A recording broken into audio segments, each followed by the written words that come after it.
comes alive with Grameenphone.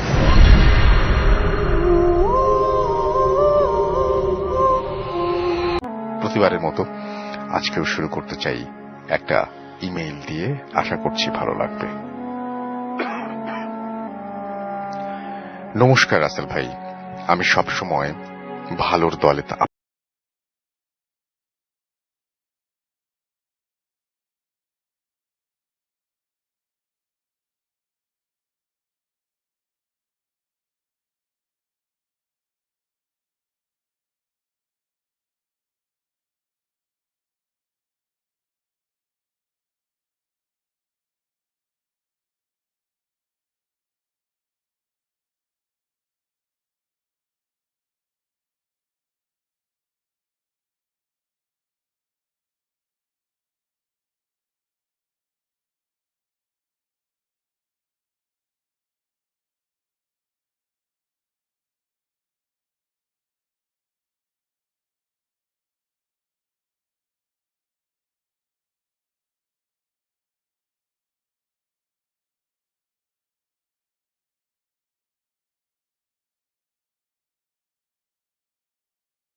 জ্যোৎস্না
যে তুই রাস্তার উপরে পড়ে আছিস।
পাঠাবো আজকের মতো।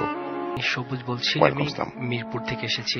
জি তো রাসেল ভাই, আমি আমার ঘটনাটা শেয়ার করার আগে ছোট্ট করে একটু বলে নিতে চাচ্ছি যে আসলে আমাদের সাথে ঘটে যাওয়া যে ঘটনাগুলো হচ্ছে আমাদের প্যারামেডিক্যাল যে ঘটনাগুলো ঘটছে জি সেটা অনেকে অনেকভাবে কটূক্তি করে থাকে, বাট হুম হুম। সত্যি বলতে যাদের সাথে ঘটে শুধু তারাই এটা রিয়েলাইজ করতে পারে এবং এটা অনুভব করে থাকে। যাই হোক, আমি আমার ঘটনাতে চলে যাচ্ছি। জি আমার ঘটনাটি হচ্ছে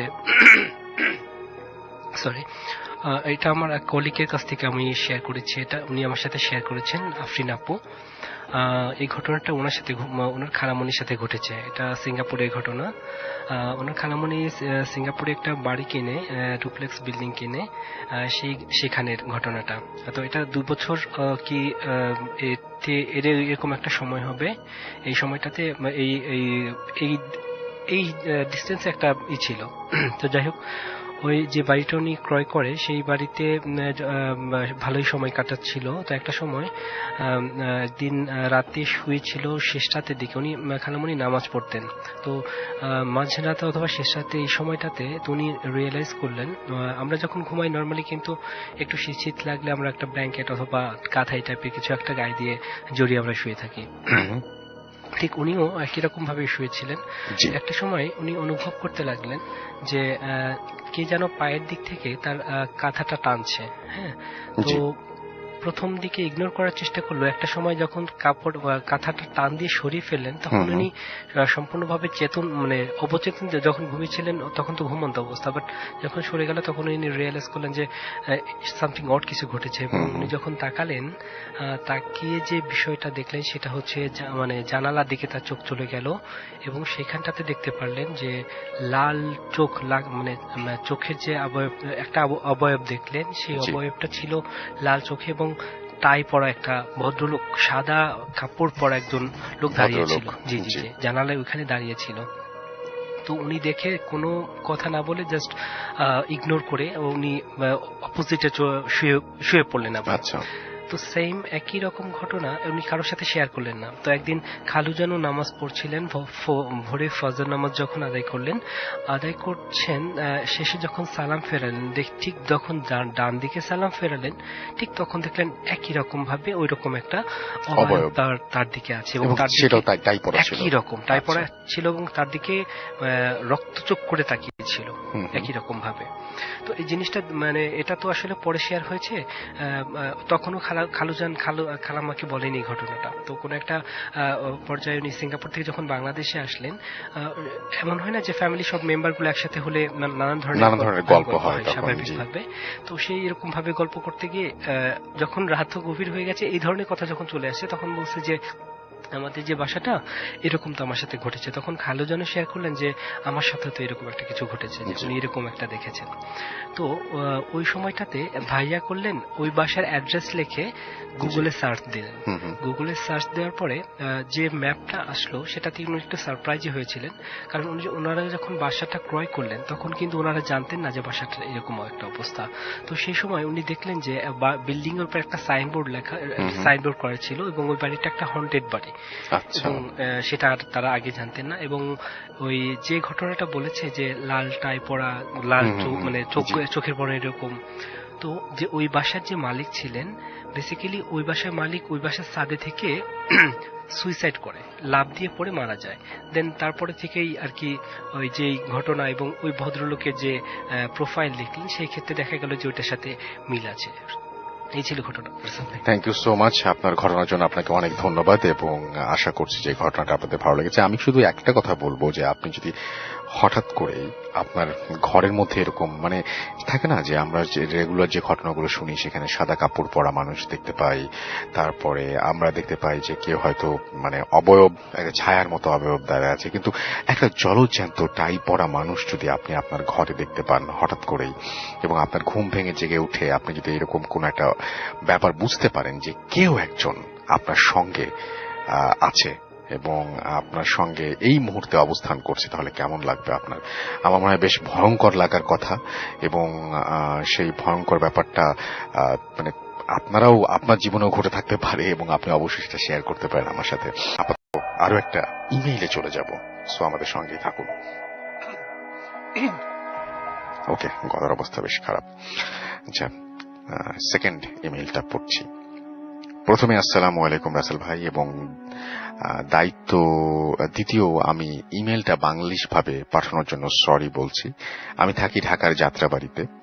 ভূত এফএমের এটি আমার পাঠানো প্রথম ঘটনা। আমি আশা করছি যে ভালো লাগবে এবং পড়ে শোনাবেন। প্রথমে আমি আমার বাসাটার ডেসক্রিপশন দিয়ে নিচ্ছি।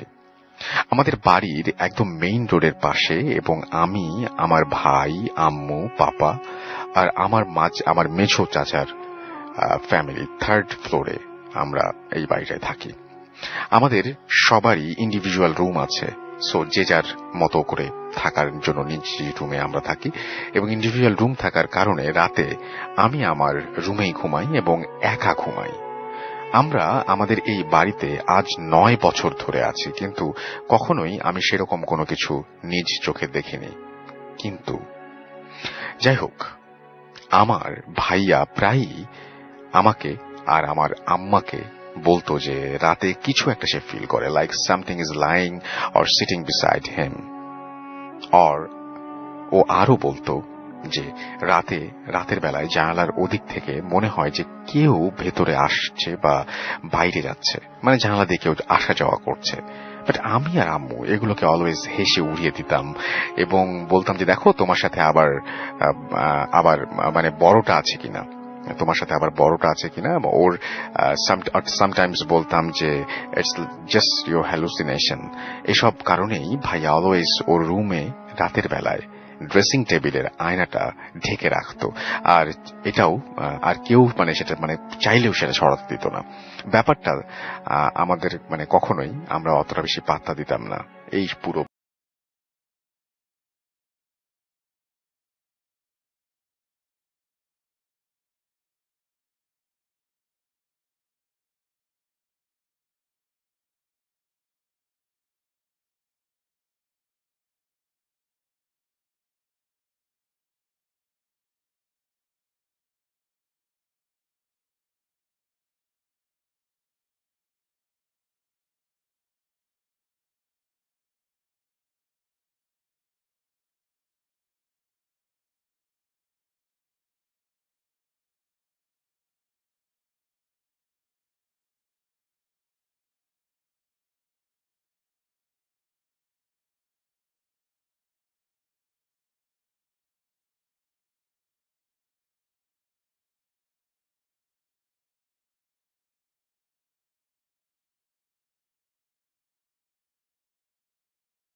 যে আমার রুম থেকে তখন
ভয়ে অন্য কিছু না ভেবে আল্লাহু আকবার বলে এক দৌড়ে বিছানার থেকে নেমে গেট খুলে আম্মুর রুমের গেটে গিয়ে নক দিলাম।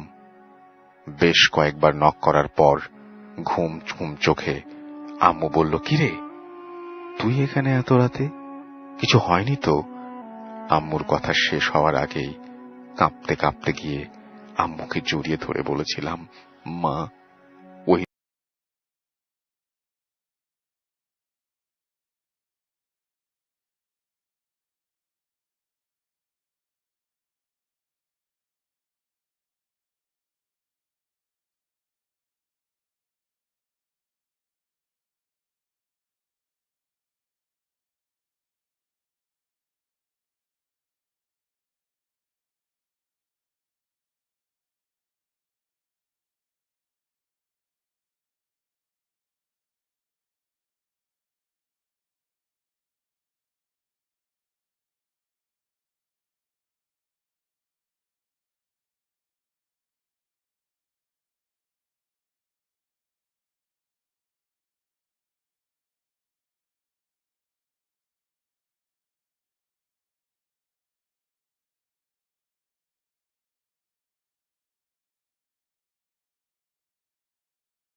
আশা এবং আশা করছি যে আপনারা সবাই এনজয় করলেন ঘটনাটি, এবং আমিও জানতে চাই আপনাদের কি মনে হয়। ব্যাপারটা কিন্তু খুব স্বপ্নের কাছাকাছি, হ্যালুসিনেশনও হতে পারে, আবার সত্যিও হতে পারে।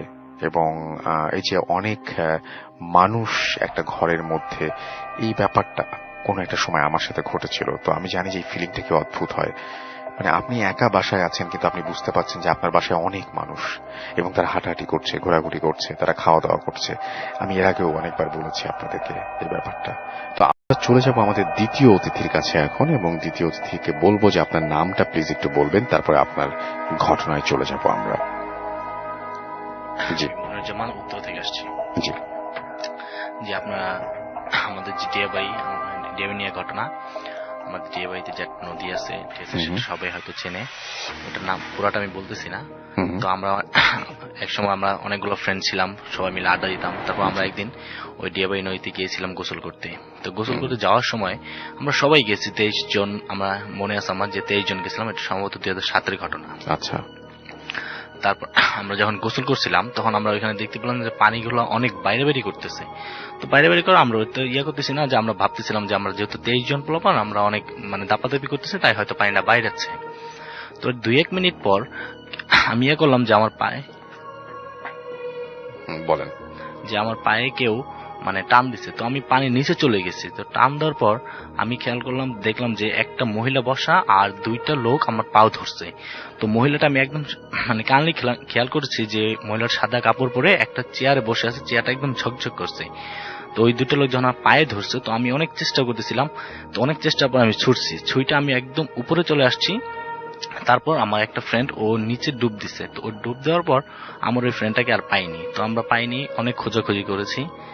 খোঁজাখুঁজি করার পর আমরা রাত্রেবেলা ওর মামাকে বলেছি ঘটনাটা। রাত্রেবেলা ওর মামা যখন গিয়েছে ওইখানে গিয়ে ওর মামাকে বলা হয়েছে যে ওনারা জাল দিয়ে আগে খুঁজছে। তারপর ওর মামা শুনতেছে যে কেউ বলতেছে যে তোরা খুঁজিস না, যা হওয়ার হয়ে গেছে, সকালেই তোরা ওটা পাবি। তো ওর মামা যখন এইটা শুনলো, তারপর ওর মামা অনেক ভয় পেয়ে যায়, আর ওনারা পরে খোঁজে নাই। তারপর সকালবেলা ওনারা লাশটা উপরে উঠে। ওকে, থ্যাংক ইউ সো মাচ। আমরা আমাদের আবারও প্রথম অতিথির কাছে চলে যাব তার ঘটনার জন্য, এবং তার কাছে আমরা তার দ্বিতীয় ঘটনাটি শুনবো। ধন্যবাদ রাসেল ভাই আবারও সুযোগ দেওয়ার জন্য। আমি সরাসরি ঘটনায় চলে যাচ্ছি। এটা 2015 সালের ঘটনা। ঘটনাটা আমার সাথে ঘটে যাওয়া। আমি তখন একটা ফাইন্যান্সিয়াল কোম্পানিতে আমি চাকরি করতাম। তো হঠাৎ এটা জুলাইয়ের দিকে ঘটনাটা। তো আমার হঠাৎ খুব বেশি শরীর খারাপ করে না, বাট ওই সময়টাতে হঠাৎ কেমন অনেক জ্বর হয়েছিল। অনেক জ্বর মিনস অনেক জ্বর। আমি বাসায় জানাইনি, যে আম্মুকে বললে হয়তো আম্মু টেনশন করবে। দ্যাটস ওয়াই ঢাকার বাইরে থেকে যদি এরকম বলি তাহলে হয়তো অ্যাজ এ গার্জিয়ান তারা তো টেনশন করবে। দ্যাটস ওয়াই তাদেরকে আমি বলিনি। তো যাই হোক, আমি যে রুমটাতে থাকতাম, স্টিল নাও আমি ওই বাসাতেই আছি। আমার রুমমেটরা হয়তো ঘটনাটা শুনছে। তো যাই হোক, তখন আমার পাশের যে বেডমেট ছিল, উনি ছিল পার্থ সারথী নাম। তো আমি দাদাকে বললাম, দাদা আপনি একটু রাতে দেখেন, আমার প্রচুর জ্বর হয়েছে, তো যদি কোনো প্রবলেম হয়, আমি যদি না বুঝতে পারি, আপনি একটু টেক কেয়ার করেন আমাকে। প্রবাবলি তখন রাত 2:30 থেকে 3টা বাজে। আমি রিয়েলাইজ করলাম আমার ঘাড় থেকে মাথা পর্যন্ত ভারী হয়ে গেছে। আচ্ছা।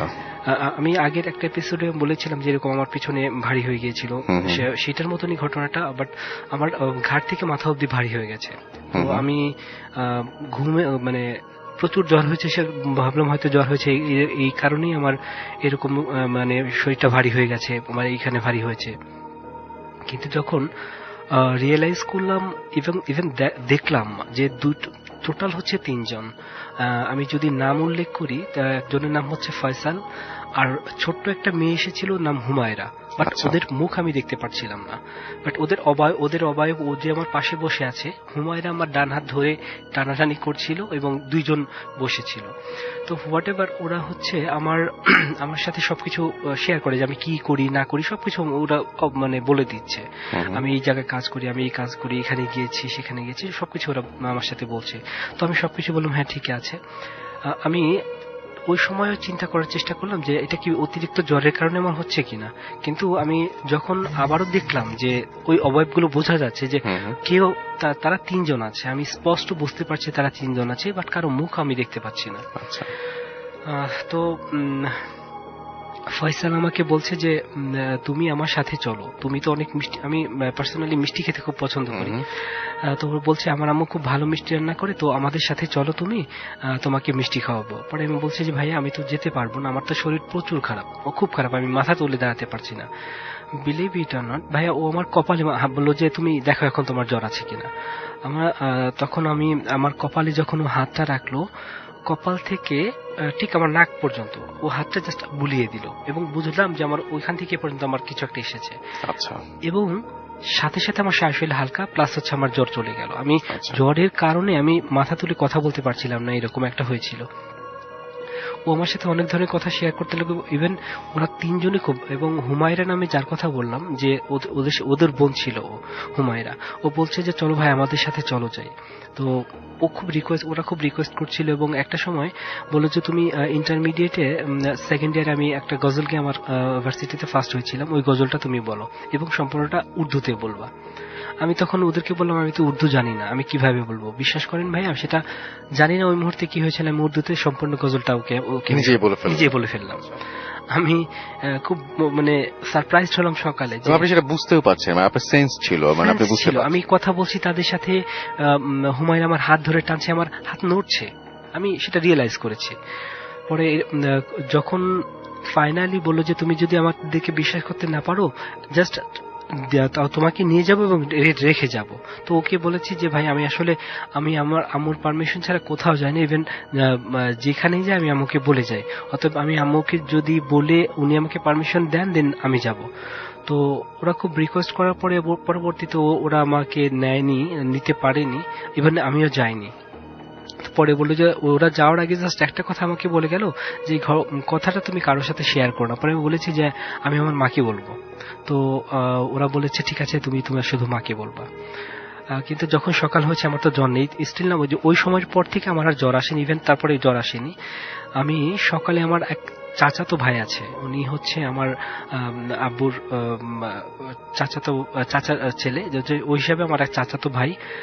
তো ওনাকে আমি সাথে সাথে সকালে ফোন দিই যে ভাইয়া এরকম ঘটনা। তখন উনি আনফরচুনেটলি ফোনটা রেখে গিয়েছিলেন, কিন্তু ফোনটা ভাবি ধরেছিল এবং বলেছিল যে ঠিক আছে আমি তোমার ভাইকে বলে দিচ্ছি। তো ভাইয়া আমাকে ফোন দিলেন, বললো যে রাতে এসে ফোন দিব। তো রাতে টোটাল ঘটনাটা আমি শেয়ার করি ভাইয়ের সাথে, ভাই এরকম ঘটেছে, আমার সাথে এই জিনিসগুলো ঘটেছে। তো পরে ভাইয়া বললো যে যতটুকু আমি যার কথা বলছি উনি এই বিষয়ে বেশ মানে জানাশোনা একজন লোক, আমি এই কারণে ওনার সাথে শেয়ার করেছি ঘটনাটা। তো উনি আমাকে বললেন শুভ যতটুকু ঘটেছে আমার কাছে মনে হয়েছে এরা খারাপ কিছু না, বাট মাইন্ড ইট তুমি কখনোই ওদের সাথে বাইরে যাবা না, যদি যত রিকোয়েস্টই করুক তুমি তো ওদের সাথে বাইরে যাবা না। আর একটা জিনিস আমার নিষেধ আছে ব্যক্তিগতভাবে, যে এমন হয় আমি যে বাসাতে থাকি আসলে আমার অর্ধেকটা মানে আমার থাকার রুম সামনে হচ্ছে সাদ, তো সেই ক্ষেত্রে অফিস থেকে বাইরে থেকে জাস্ট খালি গায়ে বাইরে যাওয়ার একটা অভ্যাস ছিল। আমি অফিস থেকে এসে হয়তো 6:30-7টা বাজে গরমের মধ্যে হয়তো খালি গায়ে গিয়েছি, বা রাতেও ফোনে যখন কথা বলতে যাই। আমার এটা নিষেধ আছে যে খালি গায়ে যেন আমি বাইরে না যাই, এটা আমার নিষেধ আছে। বাট ওইরকম ভাবে গেছে। উনি জিজ্ঞেস করেছিলেন তুমি কেন এটা করেছো, এটার কারণে ওরা মানে হুমায়রা এবং ফয়সাল ওরা কিন্তু আমাকে বলেছে যে তুমি রাতে সাদে গিয়ে কথা বলো। তো এরকম ঘটার পরে তার মধ্যে ভিতরে আর কিছু ঘটেনি। Second time after 2 or 3 months এগো, তারপরে আমার কাছে সেম ওরা তখন দুইজন এসেছিল, ফয়সাল এবং যেই আরেকজন যে ছেলে ছিল ওর নামটা আমার খেয়াল নেই, এবং সেম ইনসিডেন্ট যে তুমি তো কথা দিয়েছিলে আমাদেরকে যে তুমি তোমার মাকে ছাড়া কাউকে বলবো না, তুমি কেন তোমার চাচা ভাইকে কেন তুমি বললে এটা। তো আমি বললাম যে আসলে আমি জিনিসটা বুঝিনি এবং ওনার সাথে আমি এই জিনিসগুলো শেয়ার করি, আমার সাথে কিছু ঘটলো ওনার সাথে শেয়ার করি। তো ওরা খুব ফোর্স করেছিল তখনও যে চলো আমার সাথে এখনই যাই, তোমাকে আবার রেখে যাব। আমি তখনও ডিসএগ্রি হই, আমি যাব না, এবং ইভেন যদি যাই আমার সমস্যা হবে। তো ওরা বলছে যে ফুল সিকিউরিটি আমরা দিব, তোমার কোনো সমস্যা নেই। ওরা কিন্তু কথাগুলো মানে বলছে যে বাংলা উর্দু কম্বিনেশন এরকম একটা বিষয়। তো আমি যাইনি, এবং ও একটা লাস্ট যাওয়ার সময় বলে ঠিক আছে তুমি হয়তো আমাদেরকে বিশ্বাস করতে পারছো না, দেন নেক্সট টাইম যদি কোনো সমস্যা হয় তুমি যদি আমাদের ডাকো, আমরা এসে তোমার প্রবলেমস বা তোমার কোনো সমস্যা যদি থাকে সেটা আমরা সলভ করবো, তুমি আমার উপর বিশ্বাস রেখো। আসলে এই ছিল আমার ঘটনাটা। ওকে, থ্যাংক ইউ সো মাচ আপনার ঘটনার জন্য, আপনাকে অনেক ধন্যবাদ। আমরা যেহেতু অনেক সময় আছে, আর একটা আমরা ইমেইলে চলে যাই এবং সেই ইমেইলটা এখন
করানো ছিল এবং খাটিয়াতে তোলা ছিল।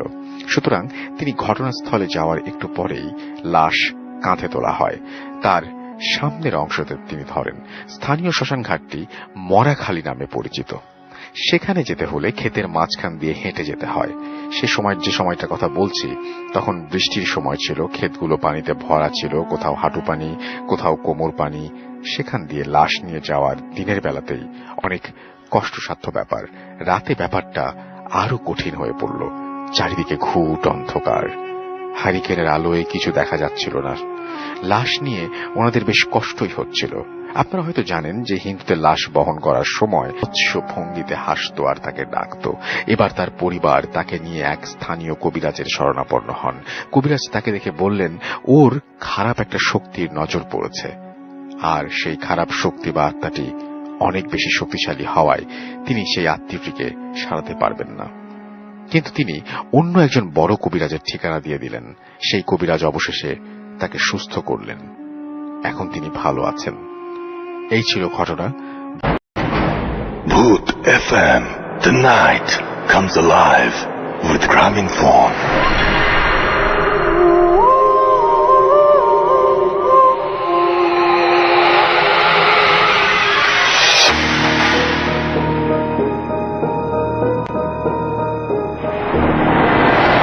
Hello Bhoot FM, hello Russell and hello Masum. Masum ভাইকে এই জন্য হ্যালো বলছি যে আসলে একটি প্রোগ্রাম করতে টেকনিক্যাল সাপোর্টটা খুব প্রয়োজন হয়, সেই জন্য কারণ প্রতিদিনই আমরা এই নামটা শুনি। সো ইচ্ছে হলো সব শ্রোতাদের পক্ষ থেকে একটু হাই বলতে। কেমন আছেন আপনারা? ভূত এফএম সবসময় ভালো কিছু সার্ভ করে আসছে এবং ভালো তলে। আমি রোশনি রাজশাহী থেকে এর আগে একটি স্টোরি পাঠিয়েছিলাম এবং সেটি প্রচার হয়েছে, অনেক ভালো লেগেছে। সেই জন্য একটু সাহস সঞ্চার হয়েছে যে সেই সাহস নিয়ে আমি আমার নেক্সট ফার্স্ট স্টোরিটা রেকর্ড করছি। জানি না প্রচার হবে কিনা, তবে প্রচার হলে ভালো লাগবে। আসলে যে কাহিনীটি বলবো এটি আমার নিজের এক্সপিরিয়েন্স করা নয়। আমি এর আগে বলেছি যে আমি নিজে এখনো তেমন কিছু এক্সপিরিয়েন্স করিনি যেটা শেয়ার করার মতো বা খুব হরেবল কিছু। এটি আমার এক ফ্রেন্ডের তার নিজের এক্সপিরিয়েন্স করা একটি ঘটনা, বৎসর সাথে আগের ঘটনা। রাজশাহীর একটি উপজেলা, আমি সঙ্গত কারণে উপজেলা বা পারফেক্ট লোকেশনটা মেনশন করছি না, সেখানে আমার ফ্রেন্ড তখন ঢাকা ইউনিভার্সিটিতে পড়তো, সবে শুরু করেছে লেখাপড়া। প্রথম ছুটি পেয়ে এসে রাজশাহী আসে। কাহিনী শুরু করার আগে আমি স্পটটা বিষয়ে একটু অ্যাড করি। সেটি হচ্ছে যে এটি হচ্ছে গ্রামের এমন একটি জায়গা যার নিচে দিয়ে একটা ছোট নদীর মতো চলে গেছে এবং একটি কালভার্ট রয়েছে, এবং এই কালভার্টটি খুবই ইন্টারেস্টিং একটি কালভার্ট, বা আমরা বলতে পারি একটা হন্টেড কালভার্ট। এটি যখনই তৈরি করা হয় কালভার্টটি তখনই ভেঙে পড়ে যায়। এটাই হয়তো অনেকেই আমার গল্প শুনে বুঝতে পারছেন আমি কোন এলাকার কথা বলছি। তৈরি করা হয়, ভেঙে পড়ে যায়, এমনও হয়েছে যে যাত্রী সহ পড়ে গেছে, খুব বেদনাদায়ক কোনো ঘটনা ঘটে গেছে এইরকম। তো একটা সময় এটাকে বেশ শক্তপোক্ত করে তৈরি করা হয়। তারপরেও এই কালভার্টটা নিয়ে, সেই সার্টেন এলাকাটা নিয়ে কিন্তু আশপাশের মানুষের এরকম অনেক কাহিনী এখনো আপনি গেলে শুনতে পাবেন, যে তারা রাতে এখানে বিভিন্ন ধরনের মানে ভয়ঙ্কর কিছু এক্সপিরিয়েন্স করে। তো আমার ফ্রেন্ডটা স্বাভাবিক একটু সাহসী, সে ঢাকা থেকে ফিরে সে রাজশাহী পৌঁছায় এবং রাজশাহী থেকে মানে তার এলাকায় পৌঁছায়, এবং এলাকার অনেকটা পথ তাকে পায়ে হেঁটে যেতে হবে, আদারওয়াইজ লোকাল ট্রান্সপোর্ট যেগুলো থাকে, লোকাল ট্রান্সপোর্ট বলতে গ্রামে তো কি ধরনের মানে রিক্সা বা ভ্যান এরকম কিছু থাকতে পারে। তো সে একটা ভ্যানে ওঠে অনেক রিকোয়েস্ট করে, তখন রাত আনুমানিক 10টা-11টা এরকম হবে, এবং আপনি জানেন যে গ্রামে রাতের বেলা মানে রাত 10টা-11টা মানে অলমোস্ট মিডনাইট, মানে তারা এটাকে মিডনাইটই মনে করে। তো অনেক রিকোয়েস্ট করে সে একটা ভ্যানওয়ালাকে ম্যানেজ করে, এবং ভ্যানওয়ালাটা মনে হয় যে তার এই জিরি, এবং ভ্যানওয়ালা বলছিল যে এত রাত দিয়ে এখান থেকে যাচ্ছি, আমাকে ছেড়ে দেন, আমি বাড়ি চলে যাই। সে তাকে দেখায় যে আমার হাতে লাগেজ আছে, বা এত রাতে আমি একা একা যেতে পারবো না, আপনি একটু হেল্প করেন। সো ভ্যানওয়ালা তাকে এগিয়ে নিয়ে যায়। মানে ভ্যানটা যখন কালভার্টের কাছে আসে, কালভার্ট থেকে একটু দূরে, তখন আমার ফ্রেন্ডটা দেখে যে কালভার্টের উপরে একটা সাদা কাপড় মতো পড়ে আছে। তো সে দূর থেকেই মনে করে যে এত রাতে সাদা কাপড়, এত লম্বা একটা কাপড় পরে আছে, কি এটা, বা এভাবে তো সাদা কাপড় পরে থাকার কথা না। তো যখন ভ্যানটা এগিয়ে যায়, কাছে যায়, তখন সে ভ্যানওয়ালাকে থামাতে বলে, এবং ভ্যানওয়ালাও সেই সাদা কাপড়টা দেখে, এবং দেখার পর মনে করে যে মানে ঠিক একটা লাশ ঢেকে রাখলে যেমন উঁচু উঁচু মনে হয়, এটা স্বাভাবিক। একটা মানুষের অবয়ব কিন্তু বোঝা যায় সাদা কাপড়ে ঢাকা থাকলেও, অ্যাটলিস্ট লাশ বা একটা মানুষ ঢাকা থাকলে অবয়বটা বোঝা যাওয়াটা খুবই স্বাভাবিক। সো আমার ফ্রেন্ডটা বুঝতে পারে যে এটি নিশ্চয়ই কোনো মানুষ ঘুমিয়ে আছে কিংবা কোনো মানুষের লাশ। সে একটু সাহসী ছিল, মানে ইয়াং চাপরা যেমন হয় তারা সবকিছুতেই একটু ডেসপারেটলি হ্যান্ডেল করতে চায়। তো সে নামে, কি আছে সাদা কাপড়ের ভিতরে সে এটা দেখতে চায়। তো ভ্যানওয়ালা তাকে নিষেধ করে যে কি আপনি এগুলো দেখছেন, চলেন আমরা বাড়ি চলে যাই। তো সে মানে ফ্যানটা থামিয়ে নেমে কাপড়টা খোলে, মানে কাছে গিয়ে বুঝতে পারে যে এটা একটি লাশ। তার কিউরিওসিটি হয় যে আমি একটু লাশটা খুলে দেখবো এইরকম। তো লাশটি যখন খোলে তখন দেখে যে লাশটির চোখটা খুব বড় বড় ভাবে খোলা, মানে কোনো মানুষ মারা গেলে, আমরা কোনো মানুষ মারা গেলে সঙ্গে সঙ্গে কিন্তু চোখটা ঢেকে দিই, আদারওয়াইজ রাইগার মর্টিস বা এই ধরনের ফ্যাক্টরের জন্য বডি স্টিফ হয়ে যায়, তখন চোখ ঢাকা যায় না, বা একদিন পরে আবার যখন বডি নর্মাল হয় তখন হয়তো ঢাকা যায়। বাট এইরকম কিন্তু অস্বাভাবিকভাবে বড় বড় করে এমন কিছু যে বডিটা, ডেড বডিটা তাকিয়ে আছে তার দিকে। তো এটা রিক্সাওয়ালা মানে ভ্যানওয়ালাও এক্সপিরিয়েন্স করে এবং আমার ফ্রেন্ডটাও এক্সপিরিয়েন্স করে, এবং দৃষ্টিটা ছিল খুবই ভয়ঙ্কর। স্বাভাবিক একটা মৃত মানুষ এভাবে তাকিয়ে থাকলে, সেই ঘুটঘুটে অন্ধকার রাত, এত রাতে একটা ডেড বডি এবং এইরকম অবস্থা। তো মুখটা খোলা অবস্থাতেই আমার ফ্রেন্ড বলে যে এই লাশটাকে ভ্যানে তুলেন, আমরা গ্রামে নিয়ে যাই এবং এটিকে দাফন করার ব্যবস্থা করি। তো এতে ভ্যানওয়ালা কোনোভাবে এগ্রি করে না, যে না ইম্পসিবল, আমি এই লাশ নিয়ে যাব না, আমি ভ্যান নিয়ে চলে যাচ্ছি, ফেরত যাচ্ছি, এবং আপনি আপনার মতো হেঁটে চলে যান, আমি এসব লাশ টাশের বিষয় নেই। তো আমার ফ্রেন্ডটা বারবার রিকোয়েস্ট করে যে দেখেন আপনিও একজন মানুষ যিনি মারা গেছেন, হয়তো এটা বেওয়ারিশ লাশ হতে পারে বা কোনো গ্রামে নিয়ে যাই, তারপর পুলিশকে খবর দিই, তারপর দেখা যাক বিষয়টা কি হয়, অ্যাটলিস্ট গ্রাম অব্দি যেন আমরা পৌঁছে দিই। অনেক কষ্ট করে কনভিন্স করা হয়, এবং কনভিন্স করার পর যখন লাশটিকে ভ্যানে তোলার জন্য ওঠানো হয়, তখন লাশটির নিচে যখন হাত দেয় তখন কিছু চুল বা লোমের মতো একটা ফিলিংস তৈরি হয় সেই ভ্যানওয়ালাটার। সে বলে যে এটা এখন স্বাভাবিক লাশ মনে হচ্ছে না, এখানে কি আছে, খড়লতা পাতা বা চুল বা এরকম কিছু। পরে আমার ফ্রেন্ডটি পুরো কাপড়টি মানে সাদা কাপড়টি যখন তুলে দেয় তখন দেখে যে পুরো বডিটা অসংখ্য মানে একটা ভল্লুকের যেমন বড় বড় লোম থাকে, সে রাতের অন্ধকারে যতটুকু এক্সপিরিয়েন্স করেছে আমাকে যতটুকু বলেছিল যে এই রকম ধরনের পুরো বডিটা রোমশ আমরা ম্যামাল, আমাদের বডিতে ইয়ে থাকে, লোম থাকে, বাট এটা সেই সময় খুবই ভয়ঙ্কর মনে হচ্ছিল যে একটা অদ্ভুত প্রাণী। গরিলা যেমন থাকে বা বন মানুষ যেমন থাকে এরকম পুরো বডি, এবং চোখ, ফেসটা মানুষের মতো এবং চোখটা খোলা লাইক এ ডেড বডি। সঙ্গে সঙ্গে আমার ফ্রেন্ড প্রচন্ড ভয় পেয়ে যায় এবং মানে বোবা হয়ে যাওয়ার মতো একটা মানে খুবই ভয়ঙ্কর একটা সিচুয়েশন। সে যখন আমাকে বলছিল তখনও তার মানে মনে হচ্ছিল যে সে খুব সেই সিনারিওটা তার চোখে ভাসছে।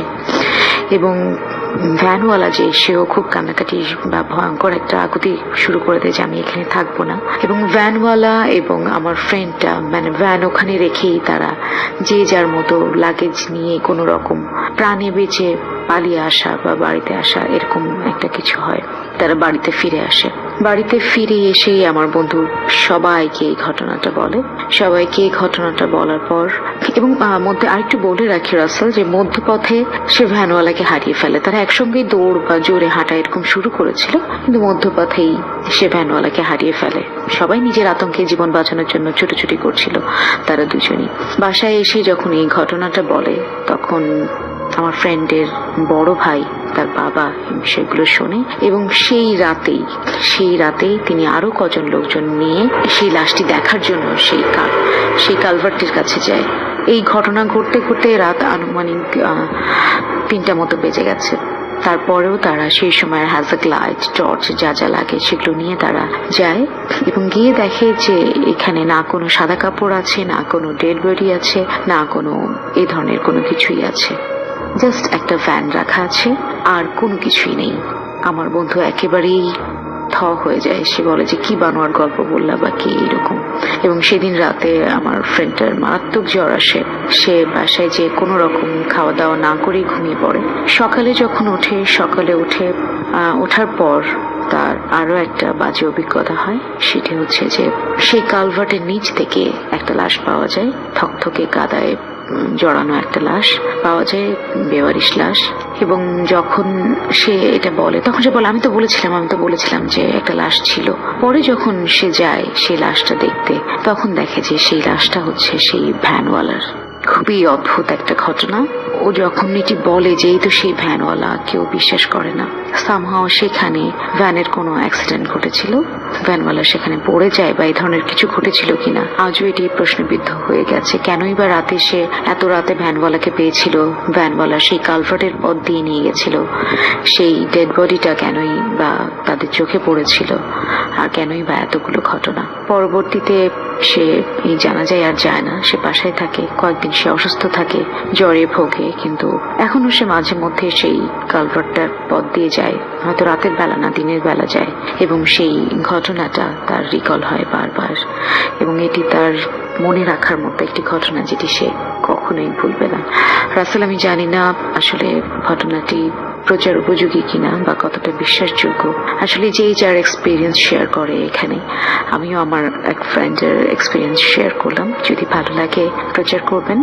And thank you so much Rasel, আপনাকে, এন্টায়ার ভূত এফএম টিমকে, এবং আজকে যে সকল গেস্টরা এসেছেন স্টুডিওতে তাদের সবাইকে ধন্যবাদ জানাচ্ছি।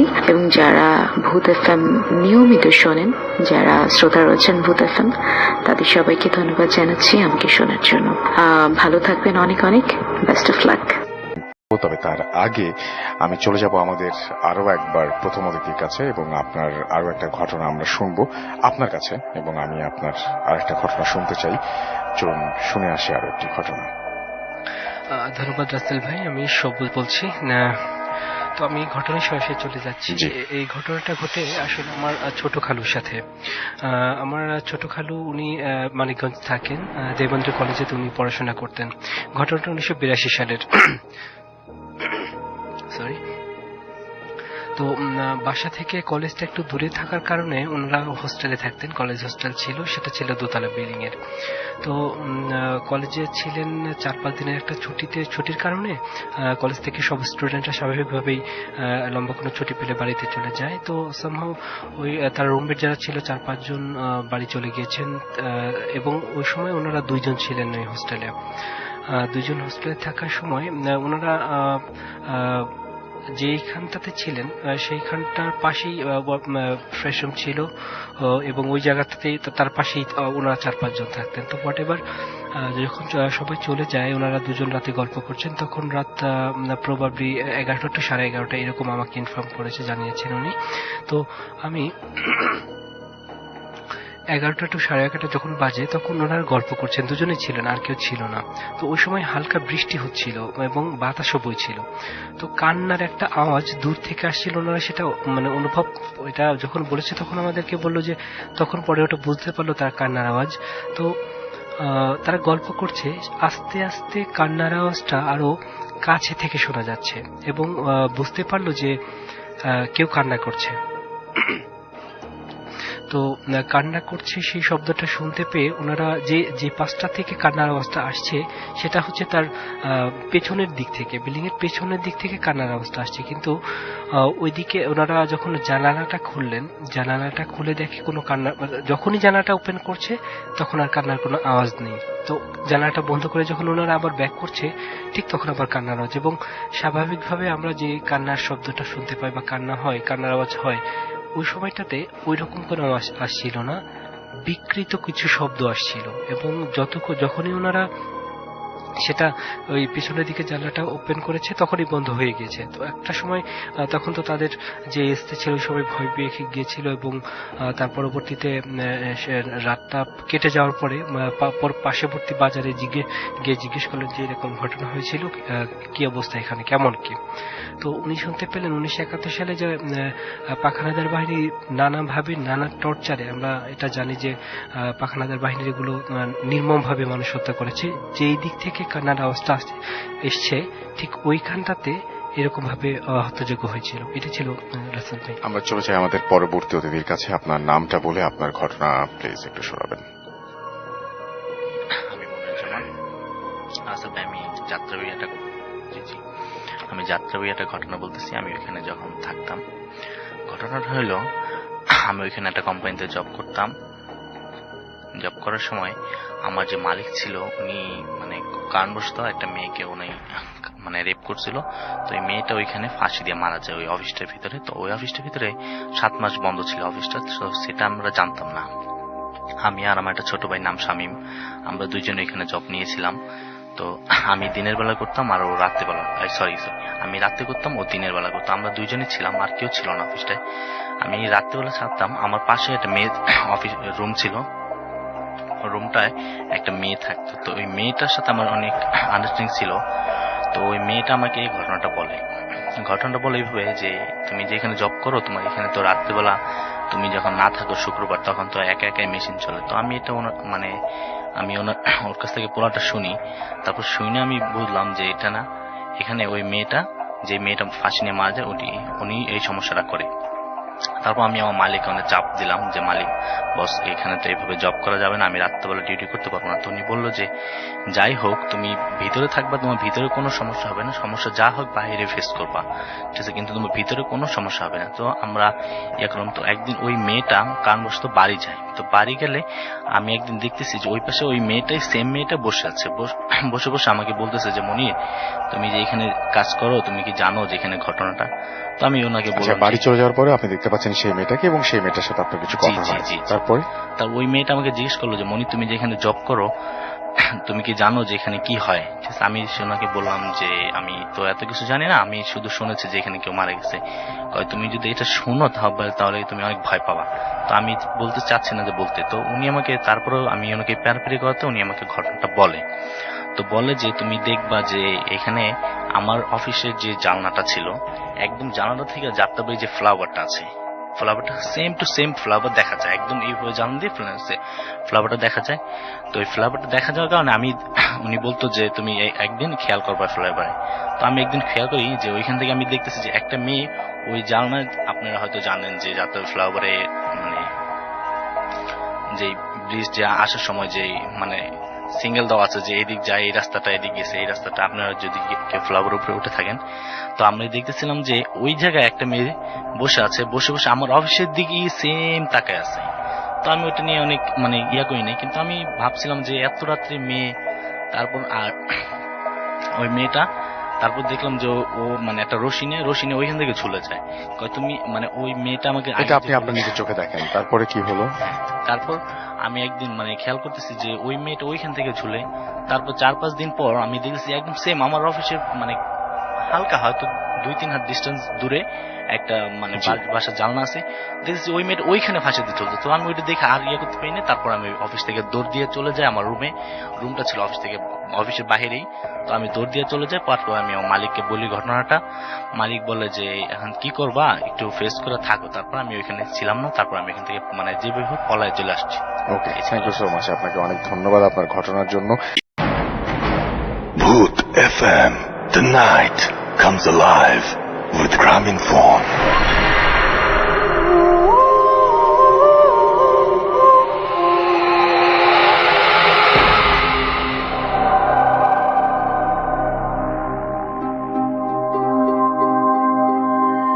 আসসালামু আলাইকুম রাসেল ভাই, আশা করি আপনি ভালো আছেন। আমার যে এক্সপিরিয়েন্সটা শেয়ার করতে যাচ্ছি সেখানে আমার অনেক এক্সপিরিয়েন্স বলেন ওর আমি অনেক কিছু করেছি। It was very related with the experience I face. এটা আমার লাইফের অনেক বড় একটা ঘটনা, যেটার মধ্যে অনেক ইনফরমেশন আছে যেটা আমি চাচ্ছি না অনেক মানুষ অনেকেই জানুক যারা আমাকে খুব কাছের থেকে জানে না। সো এটার জন্য আমি আমার আইডেন্টিটিটা হাইড করলাম। I am very sorry for that. Well, এবার আমি আমার স্টোরিতে মুভ অন করি। ইট ওয়াজ 2005। আমরা মালিবাগে মুভ করি, আর সেটা মার্চে। শীত চলে যাচ্ছে, গরম চলে আসছে, এরকম একটা সময়। আমাদের ফ্যামিলি মেম্বার খুব ছিল না, জাস্ট আমি, আমার মা আর আমার বাবা, এই 3 জনই ফ্যামিলি মেম্বার। তো আমরা যে বাসাটাতে মুভ করি ওই বাসাটা হচ্ছে একটা গ্রাউন্ড ফ্লোর একটা বাসা।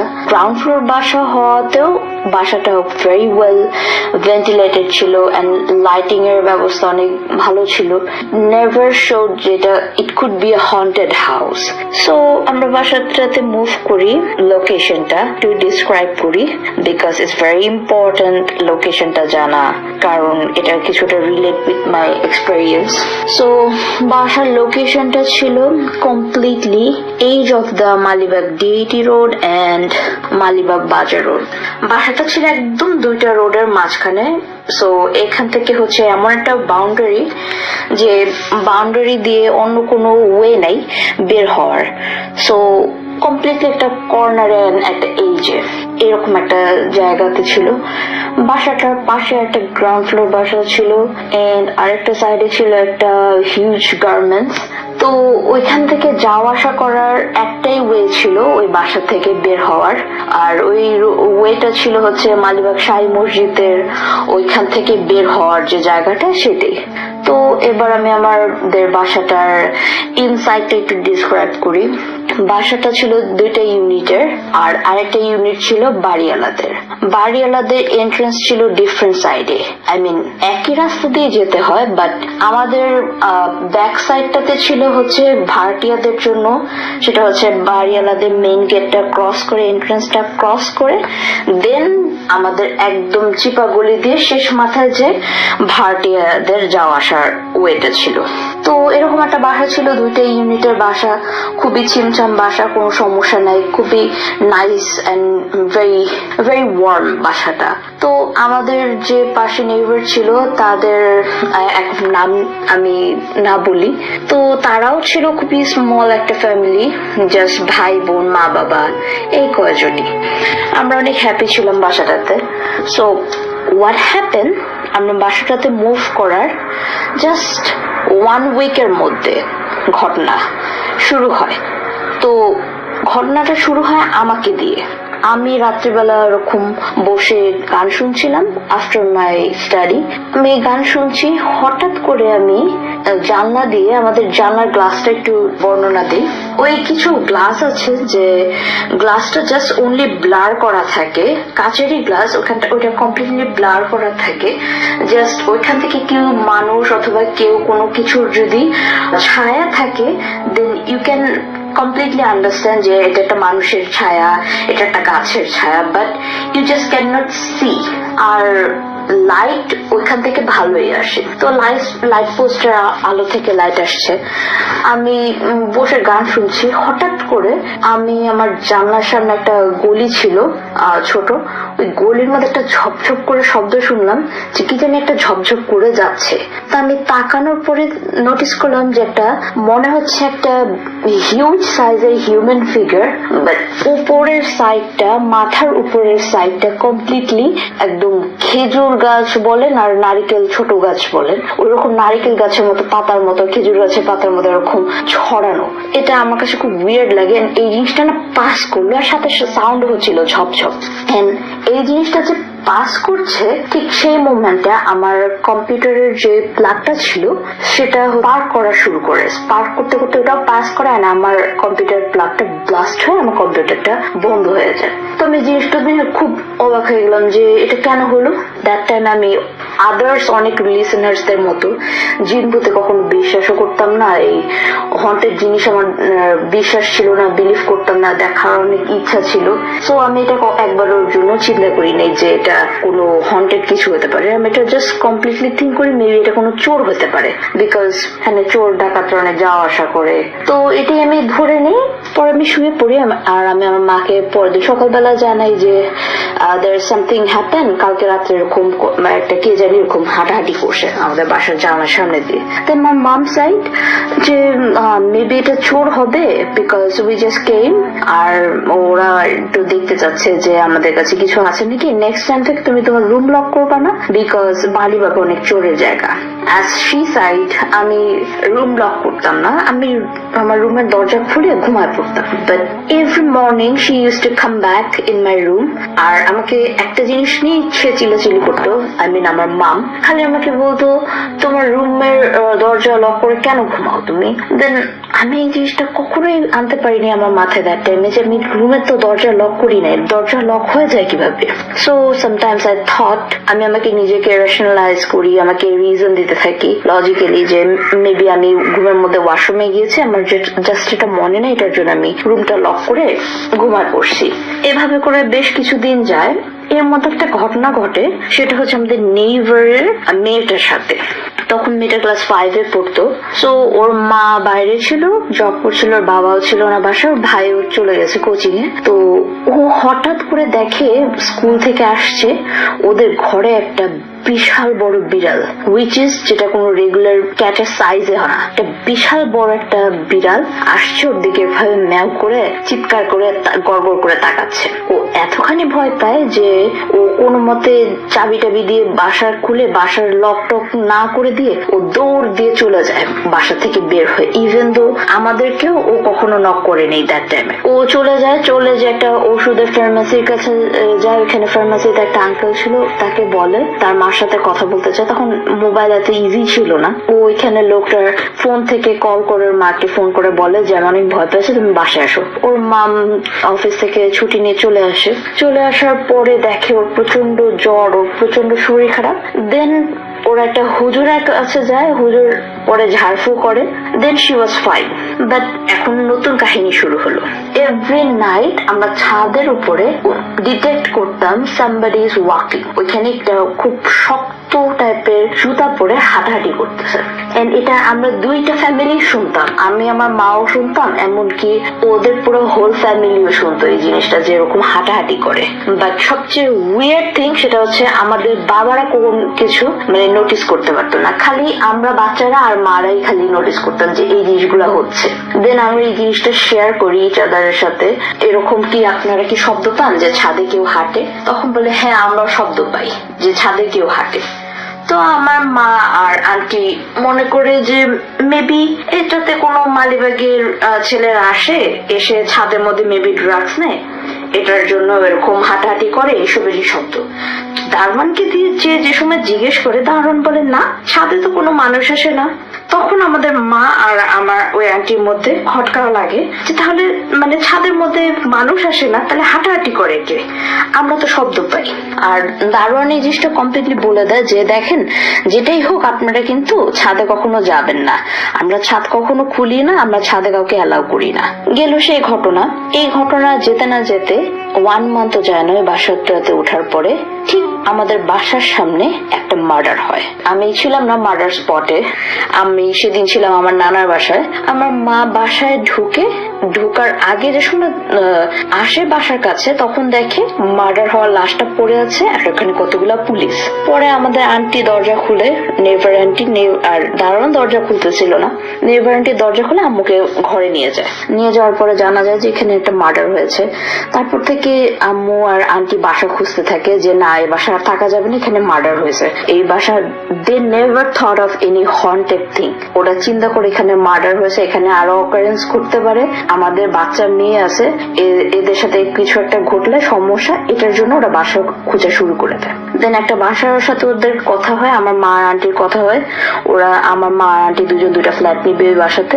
আর বাসাটা কনস্ট্রাকশনের কাজ চলতেছে, 2 মান্থসের মধ্যে কনস্ট্রাকশনের কাজ শেষ হয়ে যাবে। দেন আমরা অলরেডি অ্যাডভান্সও পে করে দিয়ে আসছে যে আমরা 2 মাস পরে এই বাসায় উঠে যাবো। সো আমরা ওই বাসাটা ডিসাইড করি যে আমরা অনলি 2 মান্থসের জন্য আছি। 2 মান্থসের জন্য আছি, এটা ডিসাইড করতে না করতে হোয়াট হ্যাপেন, 2 মান্থস যাওয়ার মধ্যে শুরু হয় বিভিন্ন ধরনের ছোটখাটো অত্যাচার ভূতের।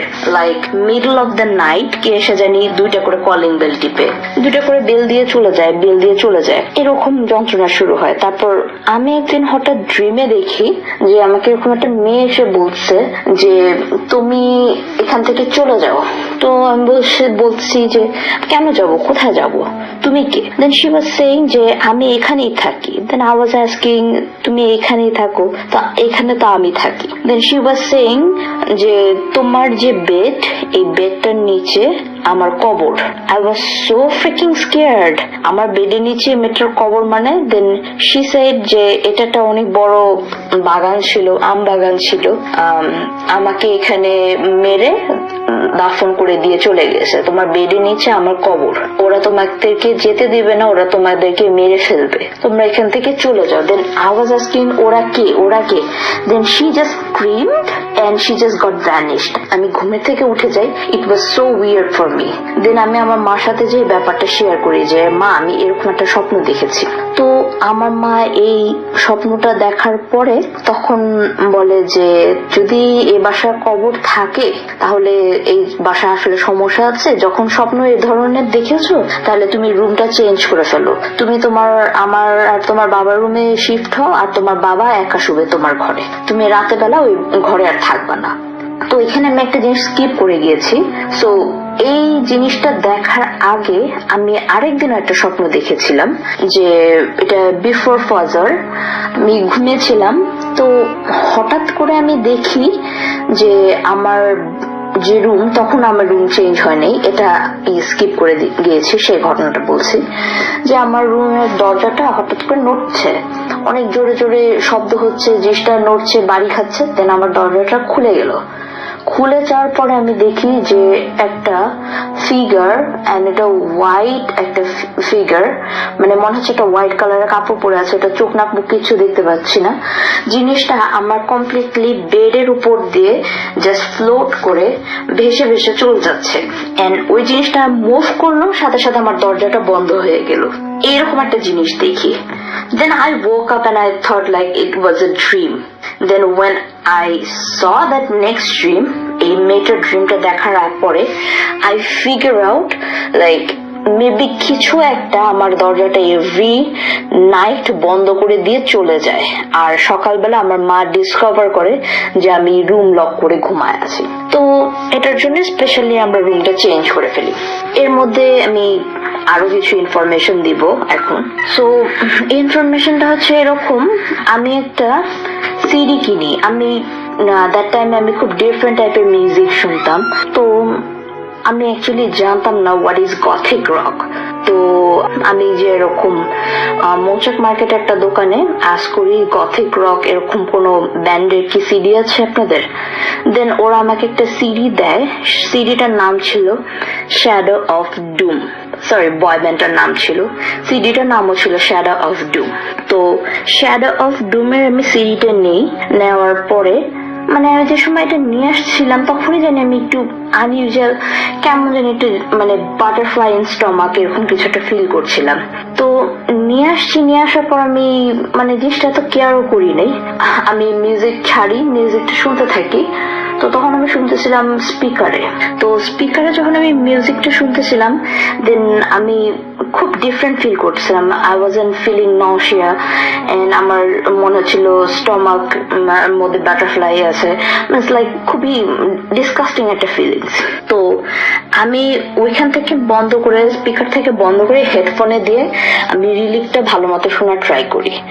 ওরা কিছু জিনিস বলছে যে আল্লাহ আর শয়তানের বিষয়ে কিছু কথা বলছে। তো ওরা তার শয়তান বলে না, ওরা বলে স্যাটান। তো আমি এই জিনিসটা শোনার পরে দেন আমি সাথে সাথে মিউজিক বন্ধ করে I start reading the relic. Then I completely figure out এটা তো পুরা ডার্ক এনার্জি নিয়ে প্লে করা হচ্ছে। আমি খুব ইন্টারেস্ট ফিল করি that time. I am really sorry to say, অনেক লিসেনার্স অনেকেই এইসব ডার্ক এনার্জি নিয়ে খেলতে খুব পছন্দ করে, ওরা অনেক ইন্টারেস্ট ফিল করে। I was one of them. আমি খুব ইন্টারেস্ট ফিল করি যে এখানে কি হয়, মানে মিউজিকটা ছাড়লে কি হয়, কি হতে পারে। আমি যতবারই মিউজিকটা শুনছি ততবারই আমি খুব মানে ডিফারেন্ট, মানে জিনিসটা আমি কমফোর্টেবল ফিল করছিলাম না আমার শারীরিকভাবে। আমি মিউজিক বন্ধ করে দিই, আমি ওকে ফিল করি, আবার অন করি, আবার মানে অলরেডি হচ্ছিলাম না, ফিল করতেছিলাম না ইটস গুড। তো পরে অনেকক্ষণ এভাবে শোনার পরে আমি আমার মাকে যে বলি, তখন আমার আম্মু বলছে তুমি এটা কি করলা? আমি বলছি হোয়াট ডু ইউ মিন? আম্মু বলছে যে এই জিনিস তুমি এখনই ফেরত দিয়ে আসো। দেন ইট ওয়াজ ভেরি লেট। তারপরে আমার মা বলে ওকে আজকে রাত হয়ে গেছে, আজকে আর ফেরত দেওয়া যাবে না, বলে একটা কাজ করে কালকে টুমরোতে আমরা যাবো, যে ফেরত দিয়ে আসবো এই সিডিটা, তুমি আর এটা প্লে করবা না। বাট তারপর থেকে শুরু হয় ভয়ানক অত্যাচার আমাদের উপর। আমি বলবো না যে এটা কি সিডির জন্যই হচ্ছে নাকি বাসার জন্য হচ্ছে নাকি মার্ডার অফ দ্যাট পিপল ওদের জন্য হচ্ছে, মানে কিসের জন্য হচ্ছে এটা স্টার্ট আমি এটা জানি না, বাট এটা ট্রুথ। ওই মিউজিকটা প্লে করার পরে থেকে স্টার্ট হয় আমাদের উপর এক্সট্রিম অত্যাচার। এর মধ্যে 2 মান্থস কেটে গেছে, আমরা নতুন বাসায় উঠবো। বাট হোয়াট হ্যাপেন, আন্টিদেরকে ওরা ভাড়া দিয়ে ফেলছে, কিন্তু আমাদের যে ফ্ল্যাটটা ছিল সেখানে হচ্ছে আরেকজন মহিলা আরো এক্সেস ভাড়া দিয়ে উনি ওই ফ্ল্যাটে উঠছে। তো এটার জন্য ওরা বলছে যে আমরা আপনাদেরকে এই ফ্ল্যাটটা দিব না, আপনাদের আরো কয়েকদিন ওয়েট করতে হবে, দেন আমরা আপনাদেরকে অন্য ফ্ল্যাট দিব। দেন আমার মা খুব ম্যাড হয়, আম্মু বাসা খুঁজে শুরু করে অন্য জায়গায়। আর এদিকে হচ্ছে আমার বাবার বিজনেস এভরিথিং তখন ডাউনে যেতে শুরু করে, আর আমার বাবার মেজাজ সবকিছু আপ হওয়া শুরু করে। আমার বাবা তখন অনেক রুড এন্ড অনেক মিন টাইপের বিহেভ করতো আমাদের সাথে, সারাদিন ঝগড়া করতো, সারাদিন চিল্লাচিল্লি করতো। It was very frustrating in that time যে একটা মানুষ সারাদিন কিভাবে ঝগড়া করে। তো এভাবে যাচ্ছে সময়, এর মধ্যে আমি খুবই ডিপ্রেশন ফিল করি আমার বাবার এসব ঝগড়াঝাটি চিল্লাচিল্লির জন্য। Then I try to commit suicide. So এই জিনিসটা অনেক উইয়ার্ড। আমার বাবা আমাকে বকা দেয় 3 দিন আগে, 3 দিনের মধ্যে আমার বাবা আমাকে সরি বলে, সবকিছু ঠিক। 3 দিন পরে যে আমি ওই আর 3 দিন আগের কথার জন্য ফিল করে আমি সুসাইড করব। এই জিনিসটা লাইক আমাকে কেউ বলছে যে তোমার সুসাইড করা উচিত, তোমার বাবা তোমার সাথে এরকম বিহেভ করে। That's what I felt.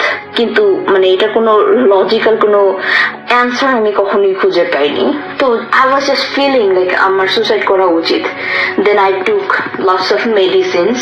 আমার মা আমাকে মেডিসিনস নেওয়া পায়, তারপর আমাকে জিজ্ঞেস করে তুমি কি এই মেডিসিনস গুলো নিয়েছো? বলছে হ্যাঁ। ঘুমের মধ্যেই বলি, একটুখানি জাগনা ছিলাম তখন। আমাকে নিয়ে অনেক ভয়ানক অবস্থা যায় আমার মার। Then after a week I was okay. Then আমার মা আমাকে জিজ্ঞেস করে তুমি সুসাইড কেন কমিট করার ট্রাই করছো? Then I said আমার বাবা বকা দিছে আমাকে। আমার মা বলে তোমার বাবা 3 দিন আগে বকা দিছে, তোমাকে সরি বলছে, তুমি 3 দিন পরে সুসাইড করার অ্যাটেম্প নিলা কেন? I have no answer. I just said I failed to do that. এখন তো আমার মা কমপ্লিটলি ভয় পেয়ে গিয়েছে, সে পাগলের মতো বাসা খুঁজতেছে, এদিকে ভূতের অত্যাচার। দেন হোয়াট হ্যাপেন, আমাদের পাশের বাসা থেকে আন্টি চলে গিয়েছে, আমরা কমপ্লিটলি এই জায়গাটাতে অনলি আমি, আমার মা আর আমার বাবা, আর কেউ নেই। তো এভরি নাইট এরকম 2টা করে বিল দেয়, 1 ঘন্টা 2 ঘন্টা পর পর। এদিকে আমার মার হেলথ ইস্যু দেখা যায়, আমি নিজেও সিক ফিল করতে থাকি, আমার বাবা অনেক এগ্রেসিভ বিহেভিয়ার শুরু করে।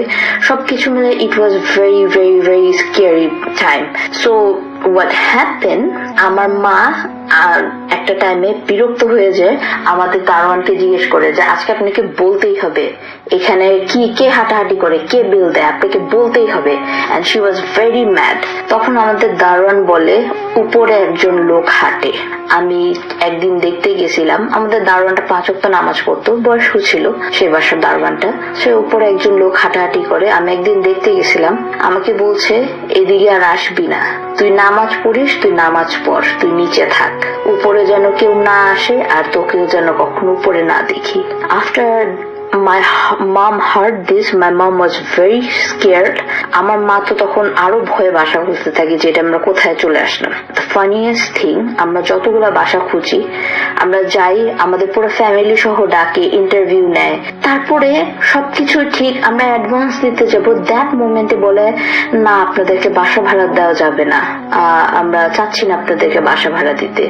এমন কোনো রিজনও বলে না, এমন কোনো অ্যান্সারও দেয় না যে কি কারণ, আমাদের কি প্রবলেম, মানে কোনো কারণ না, আমাদেরকে জাস্ট বাসা দিবে না। That's the thing. সো একদিন আমি আমার মা ভাবে শুয়ে থাকি বেডের মধ্যে, আমি আর আমার মা দুজন একসাথে নোটিস করি একটা ফিগার আমাদের, মানে আমার মার জানলা দিয়ে বারান্দাটা দেখা যেত। তো বারান্দার এক প্রান্ত থেকে আরেক প্রান্ত দিয়ে জানলাটা খোলা ছিল। সেদিন আমরা দেখতেছি জাস্ট একটা শ্যাডো, জাস্ট মনে হলো কি ওয়ালের মধ্যে পাস করে চলে গেল, হুইচ ইজ মাথার মধ্যে ঘুমটা দেওয়া। সো আপনি রাসেল ভাই যদি চিন্তা করে দেখেন ওর গথদের সম্পর্কে জানেন, তাহলে আপনারা জানবেন যে গথরা সাধারণত একটা ড্রেস পরে, ওটা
আরেকদিনের ঘটনা।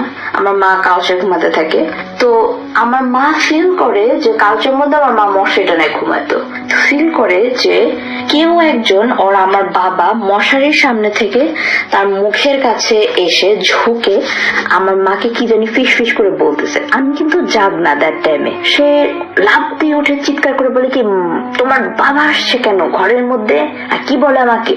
আমি আমার মাকে বলি আমার বাবা তো ঘরে আসে নাই। আমার মা বলে তোমার বাবা ঘরে আসেনি, এই মাত্র মশারির সামনে দিয়ে ঝুঁকে আমাকে কি জানি বলছে। আমি মশারির সামনে যে একটা মুখ ঝুঁকা সেটাও আমি দেখছি। আমি লাইট জ্বালে বলি যে আম্মু আমি এখানে শুয়ে আছি, বাবা যদি আসতো তাহলে আমি বাবাকে দেখতে পারতাম, বিকজ বাইরের টিউবলাইটটা জ্বালানো, বাবা ঢুকিয়ে নেই ঘরের মধ্যে, তুমি কি বলো যে বাবা চলে আসছে মশারির উপর দেখি। দেন আমার মা বলে আমি এখানে একা শুবো না, এখন থেকে আমি তোমার সাথে ঘুমাবো। আমি বলছি হ্যাঁ তুমি চলে আসো আমার সাথেই ঘুমাও। তারপর থেকে আমার মা আর আমি দুজন আমরা একই বেডে শুতে থাকি। So what was the thing, আমরা টিউবলাইট জ্বালায় রাখতাম কেন? এখন এই কথাটাতে আসি। আমরা যে সময় ডিম লাইট জ্বালায় রাখতাম, ডিম লাইট আনার সাথে সাথে ডিম লাইট ব্লাস্ট হয়ে যেত। ডিম লাইট এই বাসাতে টিকতো না, কিছুতেই ডিম লাইট টিকে না। দেন আমরা ডিম লাইটের পর ডিম লাইট চেঞ্জ করি, দেন আমরা হোল্ডার চেক করি, সবকিছু ঠিক আছে, কিন্তু ডিম লাইট থাকে না। তারপরে আমরা 20 পাওয়ারের যে বাল্ব গুলা সেগুলো ট্রাই করি, সেগুলো টিকতো না। 100 পাওয়ারের বাল্ব লাগা রাখতাম যে সময়, তখন দেখতাম হ্যাঁ ইটস ফাইন, এটা চলতেছে, বাট এটাতে ইলেকট্রিসিটি বিল অনেক এক্সেস আসবে, যার জন্য আমরা বাধ্য হয়ে টিউবলাইট জ্বালায় রাখতাম। সো এখানে একটা ইনফরমেশন দিতে চাচ্ছি যে যদি আপনারা কেউ জানেন যে আপনাদের বাসায় ভূত অথবা কোনো প্যারানরমাল অ্যাক্টিভিটিস চলতেছে, কাইন্ডলি আপনারা ডিম লাইট ওর অন্ধকারে ঘুমাবেন না প্লিজ। সবসময় এমন একটা আলো জ্বালায় রাখবেন যেটা মোর দেন 20 ওয়াট হবে, ঠিক আছে? সেটাতে আমার যতদূর মনে হয় যে এই প্যারানরমাল ওয়ার্ল্ডটা 20 ওয়াট পর্যন্ত আলোকে ইজিলি ফিউজ করতে পারে, এর থেকে বেশি হলে ওরা ইজিলি ফিউজ করতে পারে না। Another thing, এবার আসি বাসার কিছু কথায়। যদি বুঝেন আপনারা কোনো বাসায় আছেন যেখানে প্যারানরমাল অ্যাক্টিভিটিস ঘটতেছে, এন্ড আপনারা যত তাড়াতাড়ি সম্ভব ট্রাই করবেন সেই বাসাটা ছেড়ে দিতে, বিকজ আপনারা ওইখানে সারা জীবনের জন্য স্টাক হয়ে যেতে পারেন, অনেক বড় ধরনের একটা কিছু ঘটে যেতে পারে। এখন আমি আরো কিছু এক্সপেরিয়েন্স বলি। তো অনেকের মনে হতে পারে আমি, আমার মা, আমার বাবা, আমরা সবাই পাগল, ঠিক আছে? এটা আমি একটা নর্মাল এক্সপ্লেনেশন দিই একটা আমার দাদুর এক্সপেরিয়েন্সের থ্রুতে। যখন আমার দাদু আসছে এই বাসায়, তো আমার দাদু তখন কিন্তু সে খুবই মানে মডার্ন, সে কোনো জিন ভূত এসব কোনো কিছুতে সে বিলিভ করে না। সো হোয়াট হ্যাপেন, আমার দাদু আসার পরে সে আমাদের বাসায় থাকে, সে থাকতে চায়, বলে আমি দেখবো এখানে কি ভূত আছে, মানে she was just making joke and fun of us. তো আমার দাদু আসার পরে আমার দাদুকে আমি বলছি যে দাদু তুমি কিন্তু জানলার সামনে মাথা দিয়ে ঘুমাবা না, কারণ তুমি যদি জানলার সামনে মাথা দিয়ে ঘুমাও তাহলে কিন্তু সমস্যা হয়, আমরা খুব বাজে বাজে স্বপ্ন দেখি, আমরা ঘুমাতে পারি না, তো তুমি জানলার সামনে মাথা দিয়ে ঘুমায় না। তো আমার দাদু জানলার সামনে মাথা দিয়ে শোয়। শুয়ে আমার দাদু একবার আয়াতুল কুরসি পড়ে, একবার সূরা ইখলাস পড়ে, আর একবার সূরা ফাতিহা পড়ে ফু দিবে নাকি, এরকম একটা সময় সে ফিগার আউট যে আমার দাদুকে বোবা ধরছে। আমার মা তখন ওযু করতে যায়, নামাজ পড়বে, আমি ওয়াশরুমে, আমার বাবা ঘুম। তো আমার দাদু এরকম উ করতে থাকে, বোবাদের মতো গুঙ্গাতে থাকে খুব ভয়ানক ভাবে। আমার মা ওযু করা শেষ করে আর ওযুর মিডলে ফেলে রেখে সে দৌড় দিয়ে চলে আসে, এসে দেখে আমার দাদুর এই অবস্থা। আমার মা দেখে খুবই ভয় পায়, ভয় পেয়ে আমার বাবাকে যে ডাক দেয় যে আমার বাবা কে নিয়ে আসুক, তারপরে দেখুক জিনিসটা কি, এটা স্ট্রোক করলো নাকি এটা কোনো মানে এটা স্ট্রোক করছে না কি করছে সেটা আমার মা বুঝে নেই। আর যদি নিয়ে যেতে হয় হসপিটালে, তো আমার বাবাকে ডাক দিয়ে নিয়ে আসছে। আমার বাবা আমার দাদুকে টাচ করার সাথে সাথে আমার দাদু আমার মানে শি জাস্ট লাইক ঘুমের থেকে উঠে গেছে, মানে এটা আমার মা মনে হয়েছে যে আমার দাদু চোখ খুলছে। আমার দাদু she just start crying, আমার দাদু অনেক কান্না শুরু করে দেয়। কান্না শুরু করার ফার্স্ট একটা কথা বলে এই বাসাটা ছাড়ো, এটা ভালো না। ফার্স্ট এই কথাটা বলে। সেকেন্ড কথাটা বলে তুমি যে দৌড়াদৌড়ি করতেছো, আমার মাকে বলে তুমি যে দৌড়াদৌড়ি করতেছো আমি তো এটা দেখতেছিলাম, তুমি আমাকে ধাক্কা দাও নাই কেন? আমার মা আমার দাদুকে বলে আম্মা আমি আপনার চোখ বন্ধ দেখছি। আমার দাদু বলে কি আমার চোখ খোলা ছিল, আমি তোমাকে দেখতেছিলাম তুমি দৌড়াদৌড়ি করতেছো। আমার মা বলে আপনার চোখ আমি কমপ্লিটলি বন্ধ দেখছি আম্মা। সো যদি আমরা সবাই পাগল হয়ে থাকি তাহলে আমার দাদু তো অ্যাকচুয়ালি পাগল না, কারণ সে আমাদের সাথে থাকতো না, সে অন্য একটা জায়গা থেকে আসছে, but she just got an experience. তারপরে আমরা বাসা চেঞ্জ করার জন্য পাগল হয়ে যাই, আমাদের বাসা চেঞ্জ করতে হবে। এন্ড দেন আমি আরেকটা ইনফরমেশন দিব যে যদি আপনারা কেউ এটা চিন্তা করে দেখেন যে আপনি বাসা ছাড়তে পারতেছেন না ফর সাম রিজন, যে এটা প্যারানরমাল একটা বাসার মধ্যে আপনি স্টাক হয়ে গেছেন, প্লিজ আপনি কোথায় বাসা দেখতে যাচ্ছেন, কোথায় বাসা দেখছেন, এই জিনিসগুলা ওর ওই বাসার ব্যাপারে কেউ সাথে কোনো ফোনে কথাও বলবেন না, কিছুই না। ওই আপনি যে বাসাটা হন্টেড বাসাটাতে আছেন সেটার থেকে অনেক দূরে যাবেন, যাবেন, দূরে যে অন্য একটা এরিয়াতে যে আপনি এই বাসা দেখে এসে এগুলো ডিসাইড করে আসবেন। এন্ড আপনার নিজের বাসা থেকে আপনি অ্যাডভান্সের টাকা নিতে যাবেন না, আপনি অন্য কেউ কাছ থেকে ধার করে হলে যে বাসা ভাড়া আগে ওইখান থেকে দিয়ে তারপরে আপনি বাসা থেকে জিনিসপত্র নিয়ে একবারে বের হয়ে যাবেন। একবার মুখ দিয়ে বের করবেন না যে আপনি কোথায় যাচ্ছেন, বাসা ঠিক হয়েছে কি হয়েছে না হয়েছে। And which what we did, আমরা এভাবে বাসা চেঞ্জ করি আমাদের। এন্ড বাসা চেঞ্জ করার পর থেকে আমাদের আর কোনো ধরনের কোনো সমস্যা হয় নাই, আমরা কোনো ফোনে কোনো কিছু দেখি নাই। So it was my experience. And এখানে আরেকটা অ্যাডভাইস দিব, সো আপনারা ট্রাই করবেন কোনো ডার্ক মেটাল এই টাইপের মিউজিক গুলো অ্যাভয়েড করতে। অনেক সময় ফেসবুকে অনেক লিঙ্ক আসে যেগুলা ডার্ক ওয়ার্ল্ড কেন্দ্রিক থাকে, ট্রাই করবেন সেই জিনিসগুলা আপনারা অ্যাভয়েড করতে। কিছুগুলা থাকে ফেক, কিছুগুলো কিন্তু রিয়েলও থাকে। আর এরা যদি একবার আপনার